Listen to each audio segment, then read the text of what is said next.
They know who you're emailing, what you say in the emails as well. So, right, you know, you're freaking me out. Wow.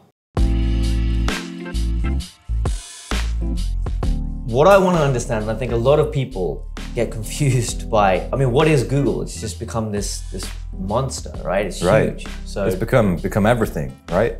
It covers so many different things. Right.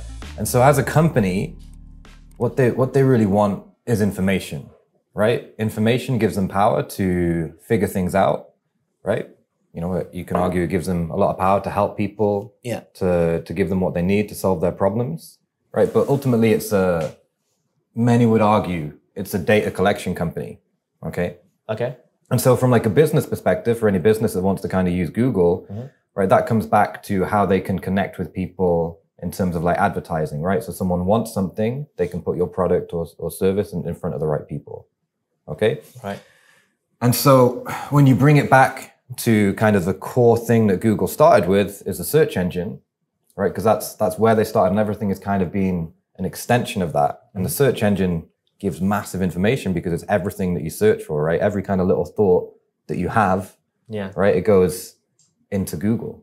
Yeah, I mean, because people, sorry, but I'm just going to say, like, people are probably thinking is the fact that you say something to your friends, and this has come up a lot recently, over the last few years especially, it's become almost a running joke, right? You say something, bang, ad pops up. It's just unbelievable. But exactly. But what people don't, I think, understand is how does that happen, and how do they even do that, right? So, you know, there's the conspiracy theory that they're spying on your conversations, right? Yeah. I've got no idea if Better that's turn true. my phone off. Right. And so that could be happening. They could be picking up like conversations and then they're kind of figuring out what you want, or they just know you so well, right? And they know from all of their algorithms, like what you've been searching for, what you've been doing, that you're probably going to be interested in this thing next, right? And so if you imagine you have data across like millions, right? Effectively even like billions of people, then you might spot some patterns, right? So very, very simply, right? If someone's, you know, they figure out someone is pregnant, right? Because they're doing searches related to that, then they're going to know that there's a timeline of other things which they might be interested in as the baby grows up. So what you're saying is actually not that they target you there and then based on what you're talking about, but actually they're predicting your behavior in the future. That's crazy. That's one way that they can do that, right? Okay. And it's one thing that they want to do. Because like what's, you know, as a company, right, what's one thing that they really, really want to do? What's their kind of core goal? They say, you know, like collect users' information or make information more accessible, right? That's kind of like the tagline. I haven't got that quite right, but that's the rough tagline they have. Right. They say, well, what as a company are they really trying to achieve for people, especially when it comes to the search engine?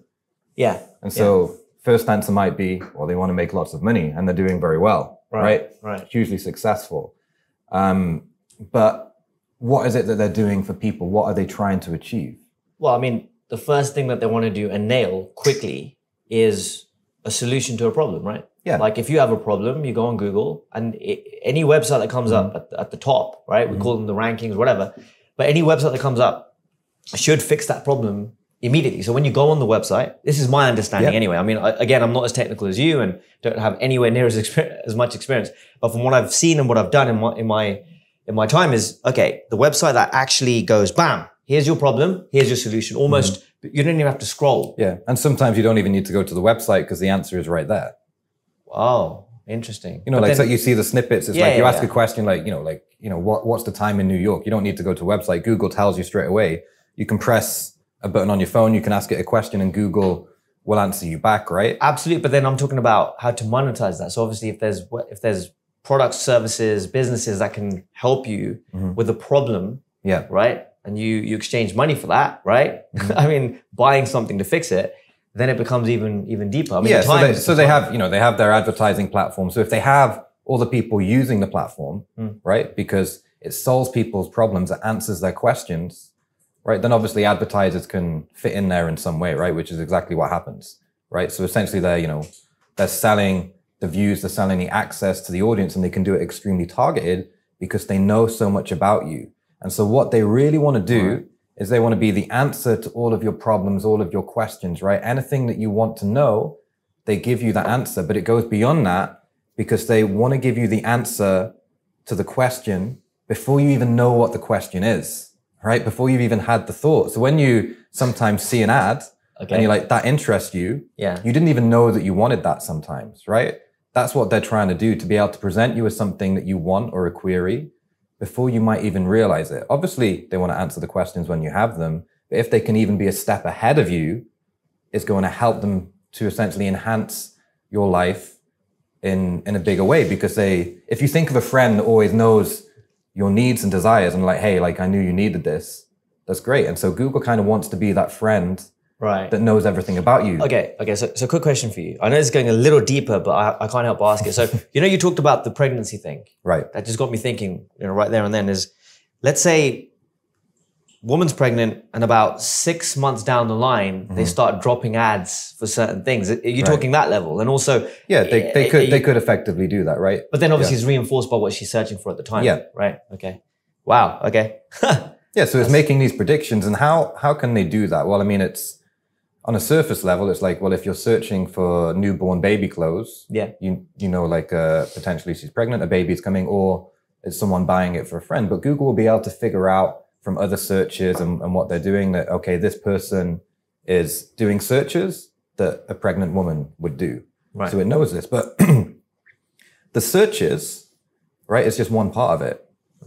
Okay. So, I mean, it would be quite freaky if you had a friend that knew your search history and everything that you search for. They'd know a little bit too much about you, right? Yeah, I'd say so. Yeah. But, Google knows that. But they don't just know what you've been searching for, right? Because if you've got an Android phone, which is about 80% of the phone market, they know where you've been because they track you. You can go into Google Maps, right? And you can see everywhere you've been. But iPhone do that too. I mean, you say Android. iPhone do that as well, right? But I mean, I remember there's a lot of people were freaking out. I mean, I have an iPhone, and I remember it just got out. I don't know if do you remember this when people started realizing, hold on, it was all over social media. You can go into this section of your phone, and then it's like, I mean, holy shit, like it's got your whereabouts literally to the place, to the building, for the last 2-3 weeks. Yeah, that's it's like a map. It's like hold on. This and so Google has the same sort of data on most people.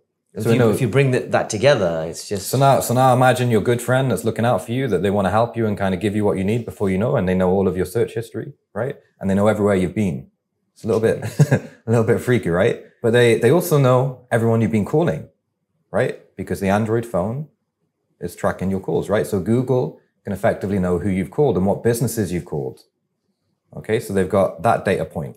So then this friend, let's say they're a manipulative friend or someone who wants to sort of profit from you in some way, they could present certain things to you in your life day to day at exactly the right moment, because they know what you're doing, what you're searching for, what your deepest desires are. I mean, that's unbelievable. Yeah, it's that worry, right? That like they know too much and they have that ability to maybe manipulate you too much. Right. It's kind of like, I don't know if you've seen the Futurama episode where they have dreams and there's advertisements inserted in the dreams. It's almost like this is the direction we're heading. Right. But the point is, for Google as a company, the more data points that they have, the more that they know about you. So, they know what brands you're interested in, right? They know where you've been, they know who you've been talking to, right? Right. And so email, most of us use Gmail.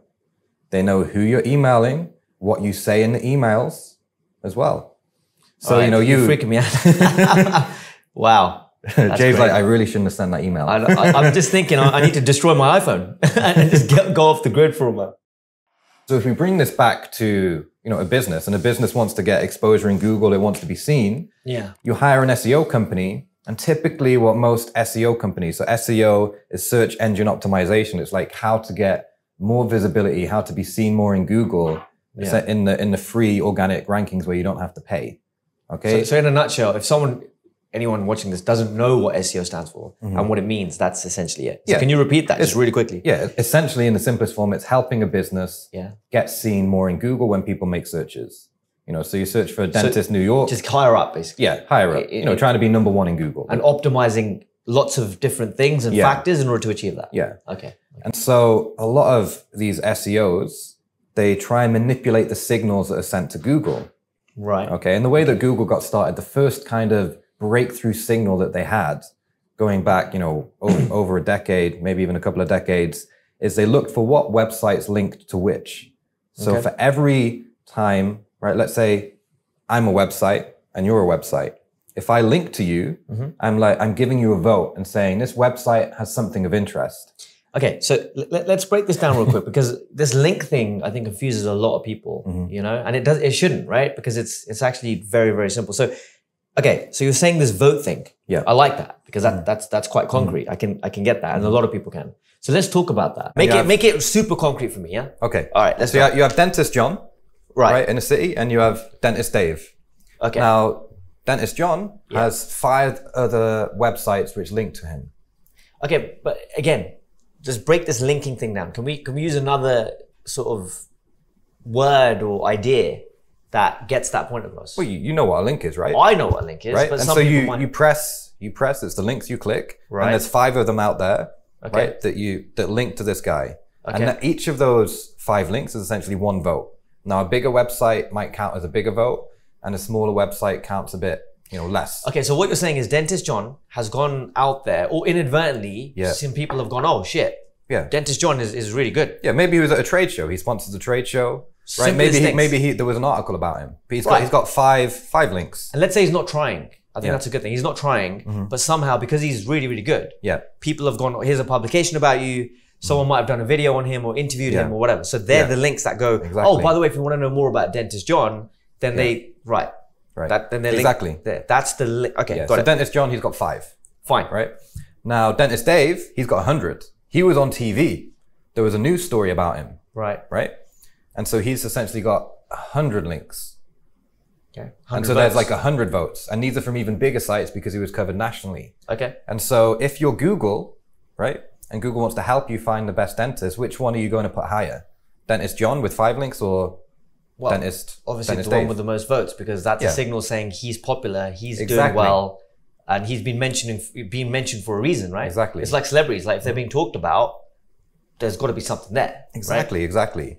And so that's how Google got started. That was their breakthrough algorithm, is they went across all of the internet and they found like how many votes are out there, how good are these votes, can we trust these votes, are they legit? And so they were looking at the links, and so that was their primary signal. Right. Okay, and it's still a strong signal today, but now look at all the other data points that Google has, right?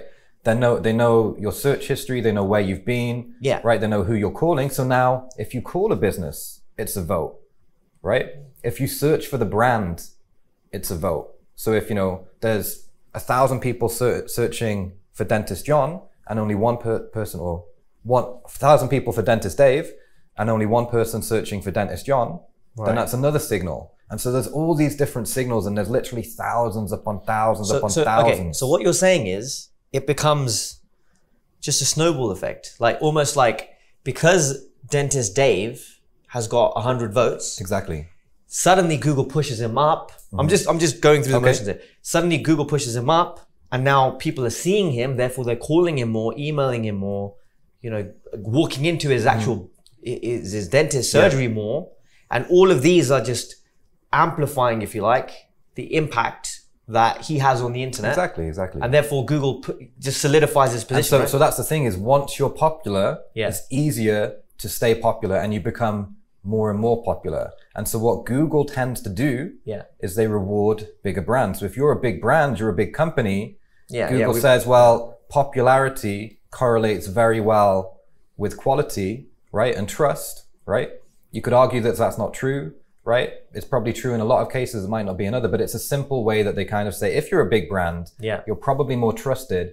And because people are familiar with the brand, people tend to be more trusting of what's familiar, right? And so that Google sees that, okay, this is giving a good experience. So when you do a search in Google, you see big brands on there all the time, right? You see Amazon showing up, right? You see Walmart, you see BBC, you see Wikipedia. Okay, so it's the most popular things which tend to be at the top. And then even on a local level, Google tends to be showing, Yelp results, okay, and other big brand sites, okay? And the bigger the site, the more chance it has of getting that exposure. So it becomes harder and harder and harder for the small business, right? The smaller website to get exposure. Okay, let me stop you there real quick. So that's great. My next question then is, if you've got, and this is where SEO comes in. Let's say there's an agency, right? and they call Dentist John. And they say, hey, John, how's it going? Listen, mate, you're getting absolutely destroyed by Dentist Dave. Yeah. You've probably noticed, right? And Dentist John's obviously like, you know, like, yeah, what the hell? You know, he's bitter. His wife hates him. He's not making money. His business is going down, right? But then the SEO agency say, hey, look, you pay me 10 grand a month or whatever, and I'll get you way closer to Dentist Dave and maybe even above Dentist Dave. This happens all the time. Yes. Right. So, and it depends on how much that he's going to pay, obviously, and the quality of that SEO agency. But what would that agency now do in order to get Dentist John to sort of on par with or fighting Dentist Dave? Yeah. So, I mean, that's a great question. And so there's a few things which happen here, right? So most SEOs, they get really caught up in the technical theory. And the technical theory that they like, because it's been there traditionally, is all about the links, because that was the first signal that was a big deal. The votes. It's still, the votes, right? The more votes you have. But then just really quickly, going to go slightly to a tangent because it's important, I think, is there's been a thing where you can manipulate that, as you mentioned, but how would you manipulate links then? And what were they doing? Right. So, so these SEOs, they figure out way to make links, right? So they figure out, maybe they make some fake sites and they put links on there to another company. And so Google does its best to try and ignore the fake stuff. Right. So it wants the publications, the interviews, the actual people saying, hey, here's the, mentioning them for a legitimate reason, as opposed to people just doing link, which I guess you could do. There's like things where like these SEOs, they put out automated spam, right? Okay. So there's ways that they do that. They put out spam, it's got links. And so that used to be able to work.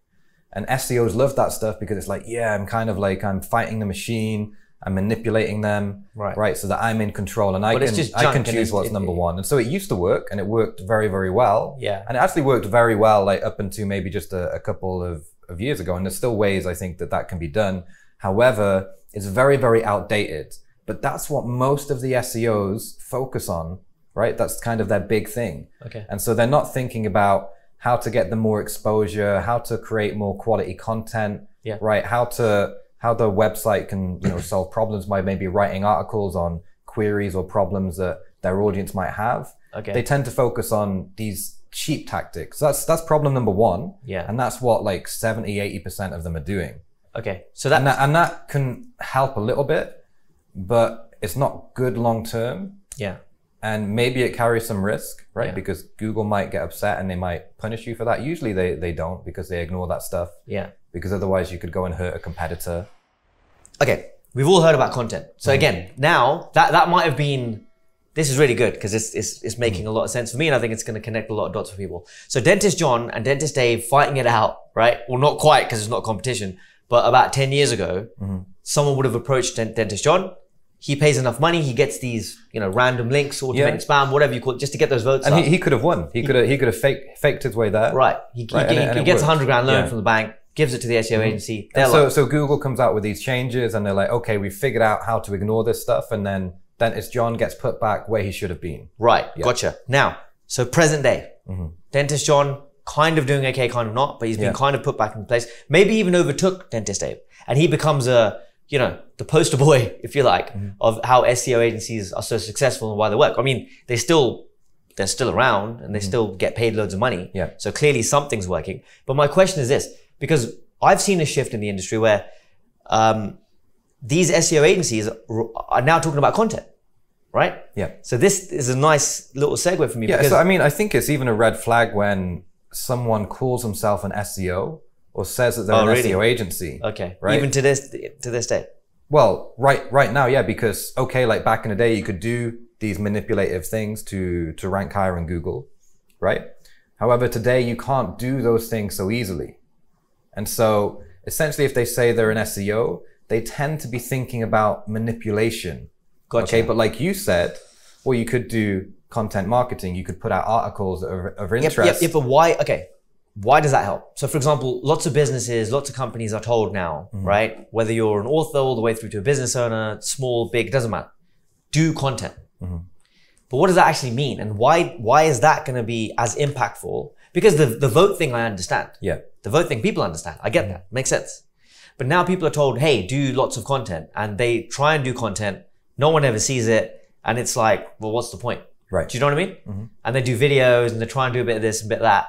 Like, how is that comparable to the vote system? Because it's almost like it makes no sense. It's not. I mean, So go ahead. So think about all the different types of votes that a website could get. Yeah. So, you know, Dr. John, he could get covered in TV. That's going to give him exposure. Google's going to understand that exposure even just in terms of the traffic to the website. So there's different weights of the vote. There's different things. It's like if there's more people, like they see him on TV and they're searching for, you know, for Dentist John, then that's another signal. It's another vote. And so there's all these different types of votes. One type of vote is that the fact that you're just covered on, say, big name sites. So if you have an article which mentions your website on a big name site, then Google's going to see that. So it's kind of like a link. And if someone clicks that link, it's an even bigger vote because it's actually sending people through, and the more people click and it. solving that problem. Yeah.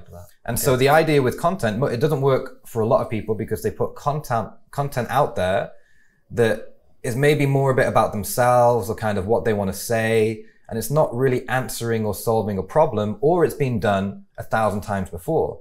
So if Dentist John puts out an article on, you know, what makes a good dentist, there's probably like 1,000 articles out there already like that. And it might be useful for his readers, but it's not particularly helpful to Google because it's unlikely to be the best article on that topic. However, if he did something, say, more specific, right, of say like the best tooth removal dentist in Santa Monica, right, there might not be someone who's written an article like that. Okay, so just on that, because now I'm thinking, you know, all the things we type into Google, and I've typed into Google even earlier today, probably, right? Yeah. It's like the best, like things like I type in are like the top 10 movements or let's say workouts, if you like, to grow your biceps. Right. Do you know what I mean? For example, like when you train a lot, you start getting specific. You start off being healthy and then you're like, right, how can I grow a certain body part? Right. How can I become more efficient at sprinting, for example, whatever it might be. So then you're looking for a very specific, and the ones that I like are the ones that are like, yeah, you know what? Here's the top 5 things you need to do in order to improve this, backed by science and all this kind of stuff. Yeah. I consume that. That's a beautiful piece of content. Yeah, exactly. And so because it's solving my problem, right? Exactly. You want your problem solved. And so Google is looking for articles and content. Yeah. Which solves a problem. Yeah. Okay. And they're going to choose the best content. They're trying to work out what's the best content to show. Right. And so if I like that and my best friend rings me or texts me and say, oh, check this article out, they share it because it's like solving the problem. And then that's giving that article because more, it's actually more of a positive signal, which then transfers through to the business that it's linking to or recommending. And that's a massive vote, right? Yeah. Okay. And so the problem is that most topics that you would think of that you would cover have probably already been done. You know, there's thousands and thousands of dentists. They probably covered most of the topics already. Yeah. However, it's like when you want to go see a dentist, you might be looking for a dentist that specializes in a specific type of treatment. Okay. And so I can't think of one off the top of my head, right? But if you think of like, say they want tooth removal for kids or braces for kids or braces for, okay. So my kid, he sucks his thumb. Potentially in future, it's going to cause some damage to his teeth. And so maybe they look for a dentist that specializes with kids who suck their thumb and what to do. Right. Because they're having a big problem with that. And then so you want the best person, but a dentist hasn't, that's good. There's going to be articles about that, but in your local area, has anyone discussed that topic? Right. Is there a kids dentist specialist? Right. In Santa Monica? Is there someone who's described themselves in that way, talked about the different things which they do, right? And how you treat these things differently. And getting content out there specifically to fix that problem, which is useful and helpful because that's the guy you're going to go to, right? Yeah. And so as an example, like, that makes sense. My auntie, she has a beauty therapy clinic, right? And she's a registered nurse. Yeah. And so she was able to do, I don't know the exact name of the treatment, but some kind of treatment to lose weight where you have an injection and it's quite new. Okay. But only the average beauty clinic can't give it because they don't have actually registered nurses. But she's a registered nurse. So she was able to give this injection. And so it was very rare. Right. And so there's people looking for this in her local area and nobody has written about this specific treatment in her local area. They've talked about it across the whole of the UK. Yeah. But if she says like in that area, right, North Wales, right, and offers that treatment or writes about that treatment and what she does, she will be the only person who's done that in her area. So Google has no choice to put that article as number one because it's the only article on the planet which is covering that topic for that specific area. And so that's a way in which like businesses can think of like, instead of being just another article that's the same as thousands of them, they can be that specific, you know, the specific piece of content that answers a specific question that either nobody or very few people have talked about or written about. And that de facto kind of puts them out there as the leader on that topic, the best piece of content for that topic, which allows them then to attract those visitors. And if they put that article on an even bigger site, right, which Google trusts even more, and then pushes that's gonna get even more visibility. They've got much more chance of, you know, being number one. Yeah, but then I guess one isn't enough. You got to, you know, this is why people, I guess, talk about content marketing strategies, which is a case of doing regular content. Yeah, because that's just one thing she offers, right? Yeah. And so most businesses, right, they have lots and lots of different products, lots and lots of different services they offer, but also their products typically solve lots and lots of different problems. Yeah. Okay, so, you know, a dentist, someone might have toothache. Like right? Teeth whitening, toothache, 24/7 emergency. Yeah, there's all sorts of different things. Yeah, right? like just as an example, I mean, it's not related to dentistry, but let's say, I remember telling you about this, right? I got locked out of my flat after dinner. You know, I'm tired. It's like going back a couple of years. Yeah. My girlfriend's like, dude, you know, we've got to, what the hell? You know, I just started dating her too. So imagine, just started dating her, first couple of dates, you know, we're going to go back and relax after dinner. And I'm like, for some reason, I just moved into this new apartment and I had the wrong key, right? Couldn't get in. And I think literally I moved in that day, right? So and I'm excited. I'm like, hey, I got this new apartment. I'm talking it up over dinner. Oh yeah, I can't wait to show you. We get there, it's cold, and in London, you know, in like November, December, it's cold, right? Exactly. So I'm trying to get in, I can't get in. And then I'm like, it's 11, midnight? And I'm thinking, well, crap, I've got to ring someone. Then I'm like, I've never rang a locksmith before, by the way. So now I'm thinking, well, what do you type in? And that got me thinking. I'm like 24/7 locksmith, Putney, which is where I live in, you know, London, Southwest London. That's very specific. Yeah, exactly. Right? And I kept thinking the person that's going to come up on the top, but I didn't click on him first because I started looking for other signals. Like, I started looking at his brand. I know my girlfriend's like, let's just get us in the flat. I'm like, no, I need the best one. I need the best one. I need the best one. Well, of course you do, right? Because you want to make sure you can do the job. Yeah. And then you look at, I mean, there's lots of signals. You look at reviews from past customers, but I was looking at reviews coupled with, is there any other content about this guy? Yeah. Right? Or this company? Like what else have they done? Has anyone mentioned them? Right? All these little things. And I mean, I settled on one because I was getting pressure, but yeah, it just got me thinking like, wow, that's a very specific thing. And guess how many people get locked out of London every day? I don't know, but a lot, right? So yeah. Yeah, I mean, that's exactly it, right? That's exactly it. What a lot of businesses don't realize is how much people are searching for these really specific problems that they provide the solution to. Right. They want to be number one for like, you know, locksmith London. Yeah. Right? Yeah. But, you know, you're like, no, I need a 24/7 emergency locksmith, like right now in my area. It's not going to take 2 hours to get there. Exactly. It's like, I want someone down the road that can be there in 10 minutes. Exactly. Right? Exactly. I like that. You know, so you're looking for like that rapid service. So there's all sorts of these different things. Like, so a dentist has like hundreds of different treatments, lots of different problems they solve. Opticians, right? Like if your glasses break, you've got a wedding to go to, I mean, you're screwed. You've got to, you know, little things like that. Yeah. And the more someone has like the specific need, the better type of customer they are, right? Yeah, because they're ready to buy it. Yeah, because they know. I was like, take my money. Yeah. You know, he was like, no, I don't know if I'm going to, no, take my money. Just get here. Right. And you know, you wanted to do these bicep exercises, you want to get bigger biceps. If someone they're still tiny, but you know, if someone has that specific solution for you, right, then I'll pay the money. Exactly. As long as they can prove it. Yeah. And again, that comes down to and that also comes down to content, because with something like that, you'll be skeptical. And so the more content that is out there describing how this solution works, well, then I guess it gives them authority, right? And that's where amazing, because like I'm going to buy a bicep workout from someone who's got tons of authority. And how do you get authority? By being known on the internet. How do you get known on the internet? By doing content, right? And lots of different, because I want videos, I want images, I want like, you know, that's what gives them clout. Doing just an article in an obscure place in Google that I can't find is not going to help. Exactly. But if I type that guy's name in, right? let's say, Mark's Fitness or whatever, Mark's biceps, whatever. But that's, yeah, whatever. But the point is, I type that in. I want to see, that's what people do. Like before people buy, people are way more skeptical than ever before. Like, you know what I mean? People are buying organic tea and they're already Googling the brand if it's new and it's not trusted. And if you think about it, why do you make a buying decision to, let's say, buying Fairy Liquid, for example? Yeah.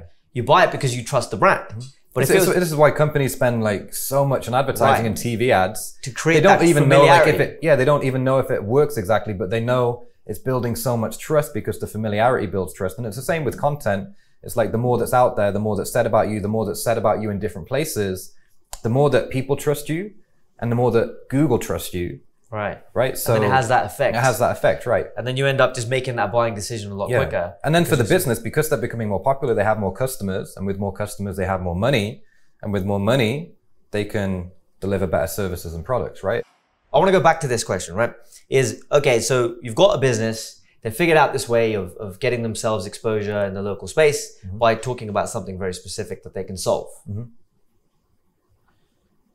But why the hell do they deserve to be number one? Just because they figured out this marketing thing? Well, I mean, think about it, right? It's like, if you want to be number one. Yeah, but that just sounds like, again, they're doing the same thing as the corporations.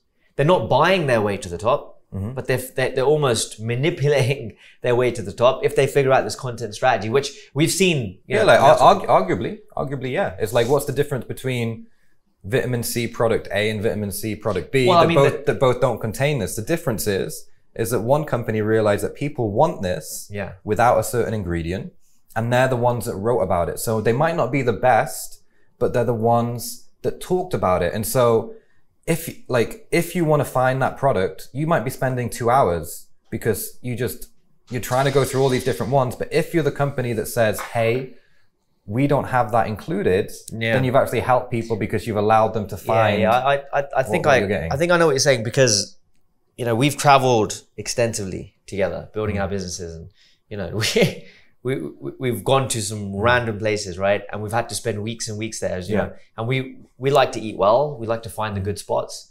And now I'm thinking, actually, the places we've Googled all around the world that we've had to eat and dine and have breakfast at, whatever. The spots that were good, we went back to. The spots that were healthy, that actually delivered on what they said they delivered, we went back to. Exactly. So that's exactly what other people are going to do. I'm just thinking about that now, right? And the ones that didn't, we were like, well, screw that. They said they were organic. Then there's not a single thing here that's organic other than the owner. Yeah, it's like you want to go get a smoothie, but you want a vegan smoothie, right? Yeah. And so sometimes it's hard to find a smoothie place which is doing maybe like vegan protein or something. Right. And so that's frustrating because you can't find it, and then you're wasting time going to a place which might not have what you want. Which we've done. Whereas if they put out an article and you're like searching for like vegan smoothie Santa Monica, which is like, we've done stuff like that, right? Because there's certain types of food we want to have. Yeah. Right. It could be like gluten-free pizza, something like that. A lot of restaurants serve gluten-free pizza, but they've never said about it or talked about it online. Right. And so it's actually really hard to find like which options. It's like, we want to get a grass-fed steak. 100%. Right. But it's like, which restaurant has that? It's like, do I want to go to a restaurant and look at the menu and spend the 20, 30 minutes going there to find out they don't have what I need, right? Of course, and then you don't want it anyway. And we've traveled, I remember 40 minutes in a cab sometimes just to get to that grass-fed place. Yeah. And the times when you get there and they're like, oh, sorry, we've stopped doing that. Like, let's say there's 2 restaurants, we're deciding between the 2. They're both about 30, 40 minutes away, right? I mean, in the US, it's quite easy. In the UK, you could probably get to the other side of the country in that time, right? In the US, you can't. You like literally move one road to the other. But the fact is, when you're hitting these restaurants, and when we've actually done this, right? So I'm happy we're talking about it. When you get there and you had a choice between the 2, right? And you end up going to one where they're not serving it anymore, or that it's not very good. Like we're not going to leave a good review, are we? Well, like exactly, right? And we're never going to go back. Yeah, I mean, you can't be saying that you're. And you can't put out an article saying it pisses you off because it's like we're training, we're working hard, we're stressed because we're doing a lot of work, and we want to just get that grass-fed damn steak, and we get there and they don't deliver it. And then what are we going to do? We're not going to leave favorable reviews, and we're never going to go there again. That's this light bulb moment for me, because that's what happens the world over with the smallest businesses through to some of the biggest. I mean, it's just constant. Yeah, I mean, in most cases, when a business advertises they have something, they usually have it, right? Well, they do, but I'm talking about the quality as well. Like, so again, this is answering my own question through talking to you. You're like the oracle, which is great. It's like therapy is brilliant, SEO therapy. No, but the fact is, the reason why a business, rather than, you can buy your way to the top, but what you cannot do is manipulate your way to the top. Yeah, because ultimately these signals you're going to be found out. And if you try and say you've got something and you haven't got it, you're going to drop down. Yeah, it's Google, like if we went somewhere, they said they got grass-fed steak, they don't, we're probably going to leave a bad review. Right, because they falsely advertised it. But the place which does deliver, but this is what we're going to leave a good review. And who's good, and who goes out their way, actually renders that good service in their community, bam, they're going to get, they're going to grow. So a lot of this is just letting people know what you actually have. And most businesses don't do that. They don't even They have a generic site, right? Or they sell a product online, they write a few little lines about what it is, but it's like, there's so many things that it has and doesn't have, right? Different colors, all sorts of different features and everything that they could write about, which people are specifically looking for. Okay, and that's where it's like connecting, like it's writing an article which connects with what people actually want. Yeah, absolutely. I mean, we're working with a physio right now as one of our customers. I won't go into depth about it, but ultimately the physio and the chiropractor, he's got both going on.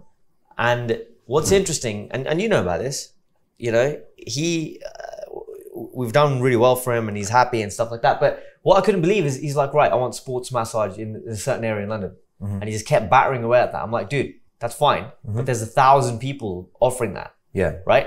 And he's near Chelsea football stadium. I mean, come on, it's a sporting area. You're going to struggle. And so he's already drowned out a bit by the competition. He can do it, but it's going to be harder. I know, exactly. And what was funny is he treats me a lot because my back's a bit busted, as you know. And he's treating me. I'm on his treatment table. And as we're just talking, we're shooting the breeze. And he goes, oh, yeah, I'm opening up this new. And I'm like, yeah, what's the room next door? You're renovating it? He's like, yeah. I'm like, well, what's happening with that? And he's like, oh, well, I've hired someone and we're going to be offering baby massage. I'm like, you're offering baby massage and you haven't told me. Like, that is the most niche thing or niche thing in this whole area versus sports massage. What the hell is wrong with you? Obviously, he doesn't understand. So my frustration it's like, so you have something that other people don't have. Well, right? No, as long as there's demand for it. Yeah, but you're talking about it is the point, right? If you're offering a baby massage, right? As in for women who are pregnant, apparently it's a thing, right? And also I think after they give, I'm not too sure about the details, but that's something which people are going to be very specific. He wouldn't be setting up a room for it if there wasn't people that wanted it. 100%, but he hadn't mentioned to me that he hadn't told anyone, right? He had it. He might have had posters. He might tell it to pregnant women who come in, but he's not putting it out there for people to be able to find. He's not creating a piece of content around it, and he's bashing his head against the wall about sports massage. Yeah, right. When he could just be, just dusting that off. And even with the sports massage, it's like, okay, sports massage, great, but what about a specific injury? What about like massage or sports treatment for bad knees, right? Or hamstrings, it's like or ankles, or athletes are always hurting their knees. They're always got these specific injuries. Yeah. And it's like, I know, like, I remember you showed me like hamstring injury, right? Yeah. It's like you've got clients before, like up there because you've written about the fact that the physio provides hamstring injury treatment. Yeah. Right? Or these other like sciatica pain, things like this, these very specialist things. Yeah. And it's like, if you have a hamstring injury and it's really, really bugging you and you've been to a physio, you haven't got the results that you wanted, and this person can potentially solve that for you. And if they've written about it and they talked about how they specialize in that and what they do, which one are you going to go to? The one that never said anything about it, or the one that said, I can solve your specific problem? Absolutely. And another problem I've had, it's just my list of my problems, right? I'm just pouring it all out. But do you remember when I had that back problem? Yeah. Like it was really bad. And we were in, I think, Arizona. Yeah. And I was like, Chris, get on my back and just push the top down. And you're like, I don't know if I should be doing this. And I had to go to that chiropractor a few times just to sort of, be able to mobilize and walk around and just do everything. But when I got back, I realized actually it was a chronic problem, and it was a very specific thing. I can't even remember what it's called, but something like connects to the lower back. And it wasn't actually sciatica. It was a nerve that was deep in like the glutes. And it was a very specific term. Yeah. And once you knew that term, what are you going to do? I'm Googling the hell out of it. I'm Googling the hell out of it. Yeah. And finally and Mr. Google's like, I know what you need. I know what you need. It's like, hey, there's this guy here that's written about this specific problem in London. It's like, you go to this guy, right? Yeah. And that's what Google's going to do. Yeah, and then I'm going to keep going there, talk to other people about it. You know, Google's tracking my phone, my reviews. I'm phoning the guy. And the thing is, it's like, okay, you went there for that specific problem, but you also provided lots of votes because you called up the person. Right. You went into their place. Google's seeing all of this.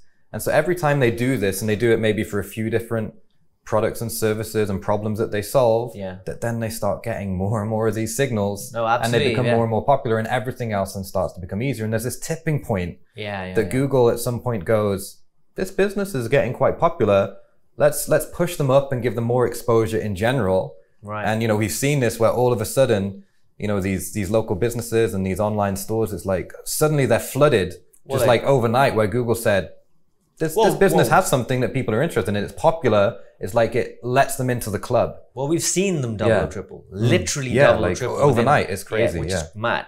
I mean, and for the right business, that's incredible. You know.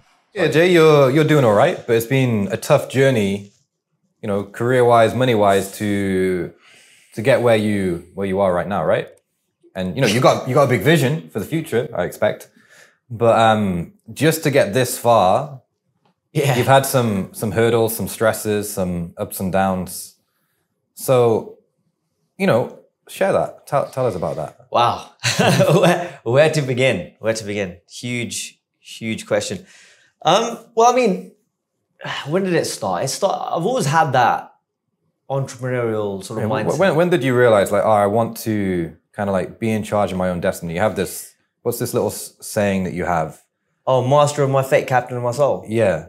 That comes from a poem called Invictus, right? By William Ernest Henley. People think it comes from Mandela because he said it in court, right? Which is really powerful.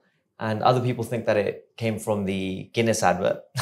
But it didn't. It comes from William Ernest Henley, who lived a long time ago, an English poet. And it was really powerful because it talks about how he went through all manner of hell in his life. He lost kids, he lost limbs, he lost a lot of stuff, but he never stopped fighting, right? So he came up with this poem, Invictus, which was, no matter what happens, I'm not going to give up, right? My soul is unconquerable.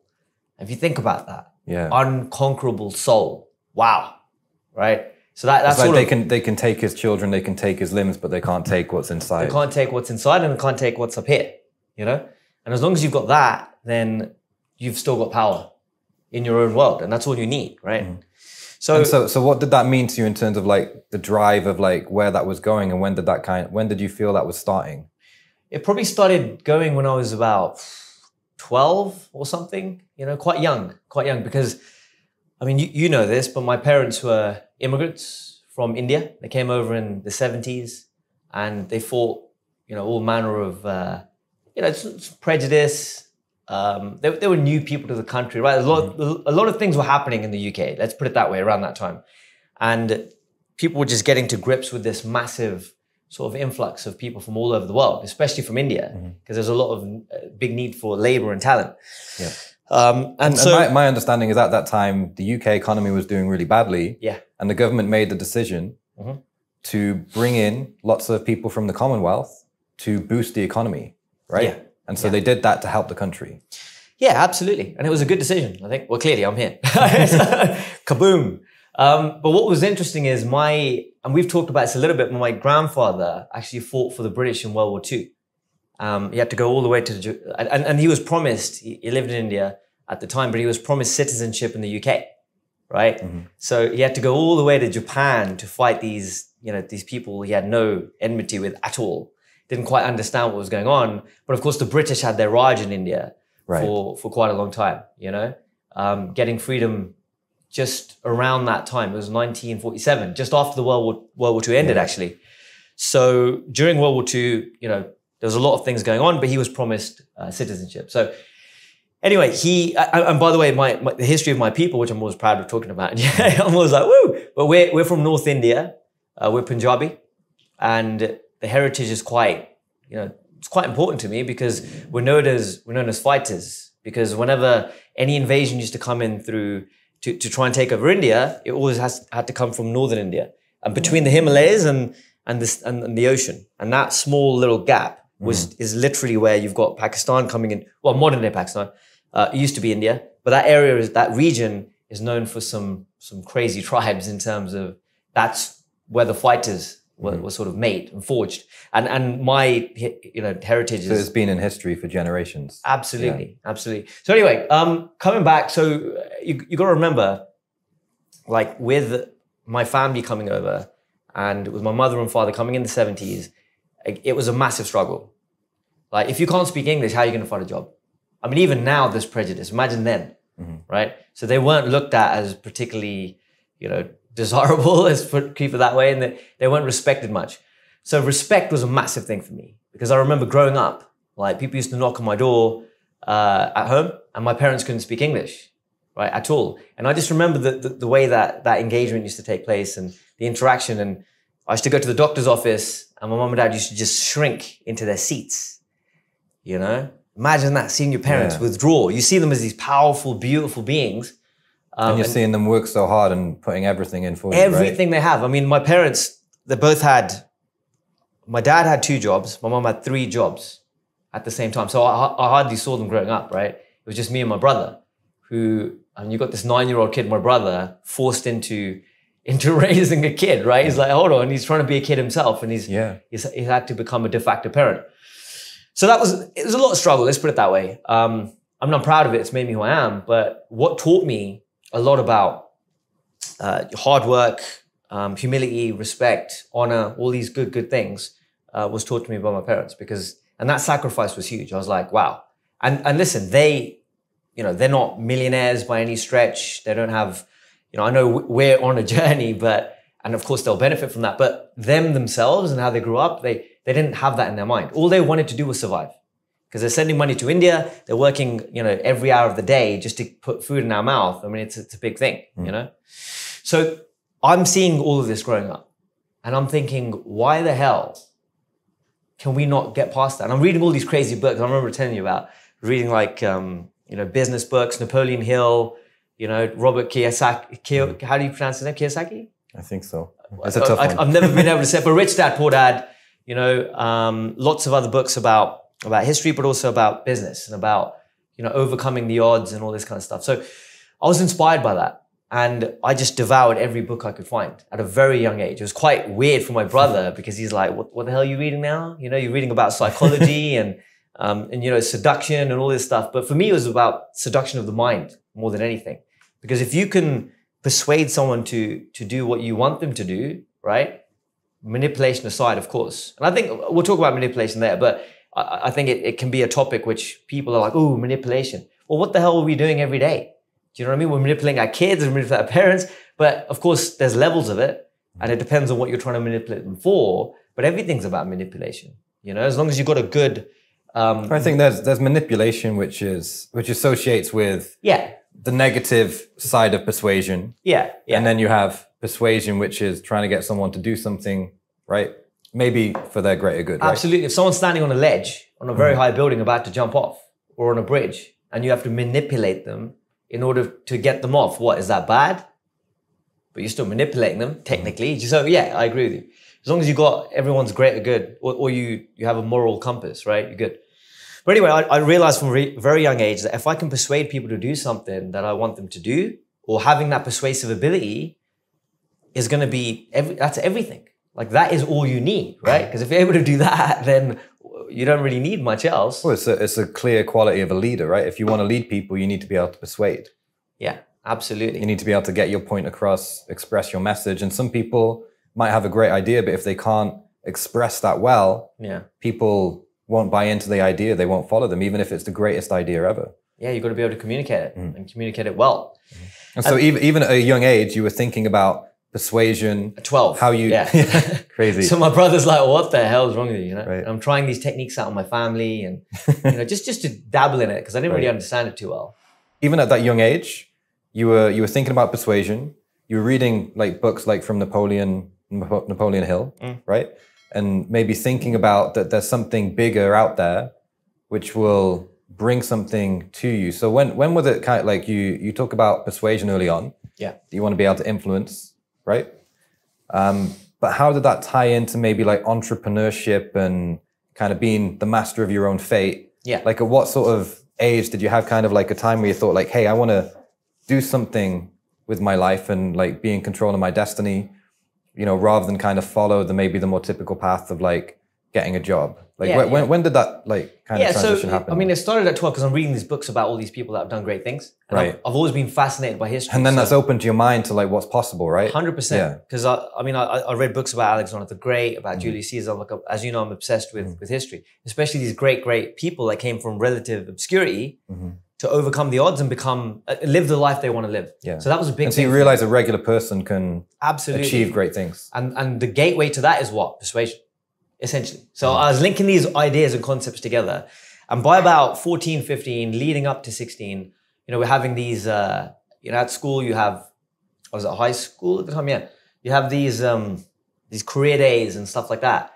And, you know, I remember friends of mine are like, oh, I want to be, I don't know, I want to be like an artist, or somebody else wants to be an engineer, or all this stuff like. And I just remember thinking, I want to own the art studio. You know what I mean? I want to own the train company that you're an engineer for. I just had this idea. I'm like, well, why not? You know, when people are like thinking, I always thought they're like, oh, well, maybe you can. I'm like, there's no maybe. You absolutely can. You just need to know how to do it. You know what I mean? I was obsessed by that. But what drove me really was, you know, seeing my parents being subservient to certain parts of society just because they got money, or they got prestige, or they got, you know, like the doctor. Even though the doctor was never a bad person. It's kind of like you see these people in positions of power and you think, why can't my parents be that? Because they're working hard, they're smart. Why can't I be that? There's no reason. Yeah. And so you're going to make it happen, like to prove to the world, right? 100%. And the biggest issue I had was my parents just didn't think that they could do that. Like they were like, live within your means, which I agree with, but not just money-wise. I agree with the money thing, but don't live within your means, like in terms of what you can achieve and what you're worth, right? And what you can do out there. So I thought, hold on, what's possible is way bigger than you can imagine. To my parents, I remember having these rants with them in the living room at 11 p.m. every night after dinner, and them going, just shut up and get a job, right? Like, and I did a paper round, I did all, you know, paper round work. Kind of like the traditional like Indian family. 100%. It's like, get a job, get security, because this isn't our country. That's how they felt, because that's how we were made to feel. Right. I'm not going to go into the whole racist, you know, thing.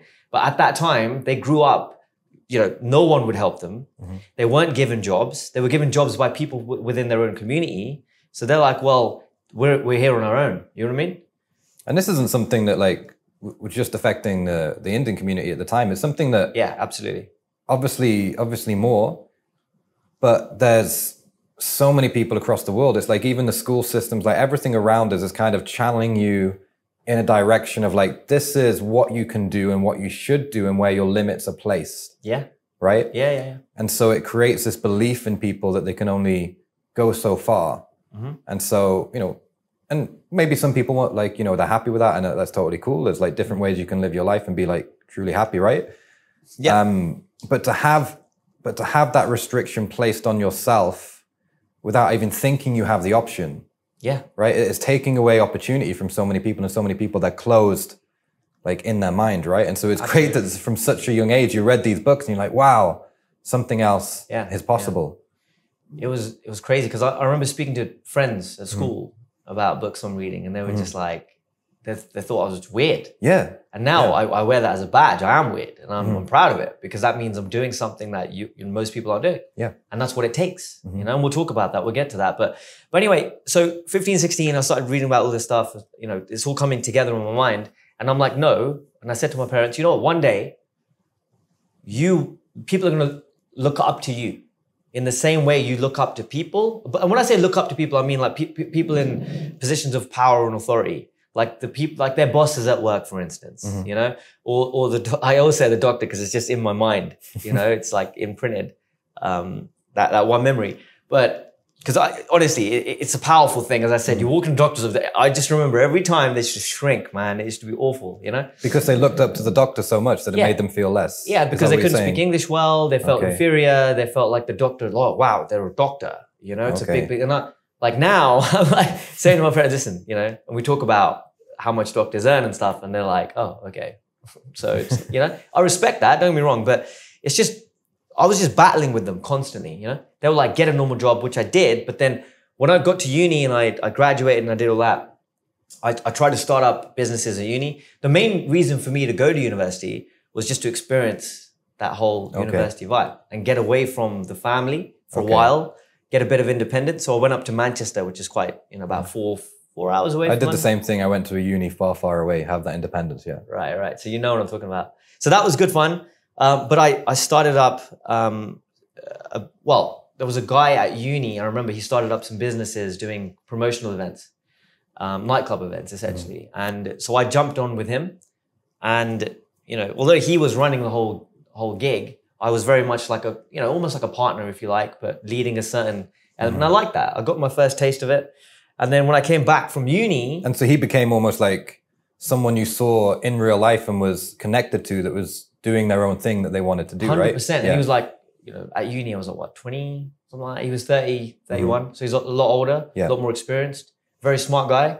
You know, unfortunately, he's not with us anymore. He passed away with, you know, quite suddenly from an illness. But the point is, I looked up to him. I thought, wow, here's a guy who could be, you know, because he came from like a consultancy background or something. He was doing something quite, you know, he had a degree, he had a job, but he said, screw this, I'm not doing this anymore. So he started running nightclub events. And I connected with that, you know, that resonated with me. Like, again, someone breaking away, fighting the status quo, and doing whatever the hell he wants. And that's always been something in my life that I've done, you know. Again, growing up and going through even school, I used to always, when people are going left, I'd just go right. It just automatically, I'm like, right, I'm just gonna, I don't even know why, you know, which sounds silly now, but at the time it made sense. But anyway, so went to university, finished, and that's when everything went, because I come out of university and I'm like, right, I need a bit of a job just to get a bit of capital, but then I wanted to start an events company. I was obsessed by that in London. So you'd experienced kind of like the thing up in Manchester. Learned from the guy who was the best. I mean, this nightclub event at uni was actually very successful. Like, I'm talking, you know, almost 2,000 students used to come every week. It was madness, right? We were very popular at the time, which was nice. So I got a taste of that. Came back to London, got a job just to get a bit of investment. My parents are like, great, you know, he's doing the Indian thing. This is awesome, right? He's back. He's sort of towing the line. He's gonna get a job and do all the things we want him to, and save up, get married, right? Bang, cycle repeats. But after about 6 months, I had enough capital. I just, you know, I went, cheers, thank you, you know, handed in my resignation. Parents didn't know at the time. I was still going to a cafe every day just to show them I'm going to work. But I was like, right, I'll start up a business and I'll make loads of money and then we're good to go, right? Everything's great. So I start looking at like event venues and all this kind of stuff and trying to lock that in. So I'm doing my hustle now. Within about, 2 months, tried to do my first event. Not a single person came. For all that money that I had went down the drain. And it was pretty. I mean, it's that, you know, it was that bad. So it's like you've been building up for this like since you were 12, right? Yeah. And then you're probably thinking in your mind, this is going to be it. Now's my chance. Yeah, like literally, it's that unspectacular. That's what it felt like. It was like it just fizzled out. So then I'm like, right, okay, got no money. I'm not going to get another job. There's no way, because I'm an entrepreneur, right? I should be a millionaire right now. Like, what the hell's going on? You know, that event was just a blip. It's fine. Not understanding the reality of how the world actually works, right? So then I said to my dad, look, no. I remember I had a friend, his dad had a bit of money, and I said to him, look, trust me. I had so much conviction and belief that it would just be, I felt like, looking back now, I feel like a drug addict. I'm like, the next one, just need to get the hit. So I persuasion, convinced my friend's dad to lend us some money. He was going to jump in with me, be my partner, my friend, and his dad was going to bankroll us. So we hired out a club called Pasha. Pasha's a big club in Ibiza, right? But there's one in London. A lot of people don't realize this, but there's one in London. It's in Victoria. So I thought Pasha's a great brand. We'll hire that venue out. It's going to cost a lot of money, but again, not knowing how business works, right? Like super blue sky thinking. It's all great. So I said to the guy, look, convinced him. Persuaded, bam, he put the deposit down. We're all good. We've got Passion now. And then I looked at Kiss 100, which is a big radio station in London, and we got a couple of the big DJs, again, spending stupid amounts of money. Okay. But again, persuaded the dad, not questioning anything, right? So we got it, everything's good. This is going to be the biggest student night event ever, right? It's going to be great, fantastic. Built it all up. We did like a month campaign, handing out flyers, going from uni to uni, getting ticket reps. I was like, we're in business. This is going to be amazing, right? And you proper felt like a promoter, man about town. I had the bag and everything, right? Nice. So get there. So in your mind, you was almost already successful before it happened, right? I was like, this is it. This is great because the money's flying around, right? And I'm like, this is cool. To be fair, thinking back now, part of my mind was like, because my dad hates debt. My dad's like, you do not get in debt ever. It doesn't matter what happens. He kind of doesn't understand what's going on. I lied to him by telling him, oh, no, it's my money and all this. Okay. Because otherwise he would never let me do it, you know, because it's completely against his values and code. And against mine now, you know, I'll have you know. But back then it was, no, I was that convinced. It wasn't even like, oh, it's someone else's money or whatever. I was like, this is going to be successful. Like that was just a blip. Just trust me. We need a bit more money, a bit more, you know, like go a bit more down the Grandiosa route and we'll be fine, right? So anyway, 2 days before the event, we haven't sold a single ticket. And his dad's getting concerned now. But I'm like, again, persuasion, right? Don't worry about it. It's fine. I've done these things, you know, 100 times over. And were you worried at that point? I was terrified.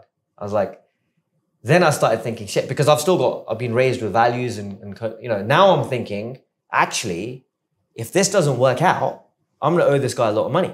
And I'm not going to run away from that, but I can't pay him. So then it all starts, you know, it's funny how you have this idea of what's going to happen. And then boom, like my whole life's going to change almost. You know, that's how you feel.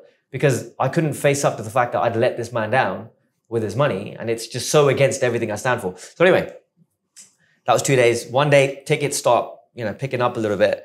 But on the final day, like we had, 30% capacity, right? So we lost shitloads of money. And I remember just taking his dad to the side. I could see his face was just like, he was not happy at all. Worried about his money, this, that, and the other. And I took him to the side and went, I'll pay you back every penny. I'm going to literally be interviewed this week. I'm going to get a job. And here's me for the last few months banging on about entrepreneurship, never get a job. Who needs a job? With him and to him, right? He was an entrepreneur as well. I mean, he'd worked in sales for many years and made money and then, you know, invested in, I think, in a property and a few other things. But as soon as I said that, he didn't, again, it's persuasion, right? It's just like handle the objection before he says it. And then he couldn't say anything. He's like, okay, fine. And I'm like, every single penny, don't worry, I'll pay you back every penny. I can't do it now. Here's the takings from the night. Gave him the whole thing. And literally, you know, that bag, gave him the whole thing. There's like not much money in there. Well, there's money in there, but in comparison, it wasn't going to cover our costs. So I paid the DJs, paid everyone off, whatever, with the money, you know, he'd given. And then I gave him the takings. And I just remember thinking, but again, I was dogged. I was like really disappointed in myself that I owe this guy money. But I'm like, I'll pay every fucking penny back. But then I knew that was the end of my dream for now. Because, you know, there's no way I'm going to risk this again, go into debt again, right? When I owe this guy money, I need to pay him off first. And the best way to do that is to get a job. So what do? Jump straight into sales because I knew I could do it. Hey, thanks for watching. And to learn more about AmpiFire, check out the links below, subscribe for more videos, and of course, don't forget to hit the notification bell. See you on the inside.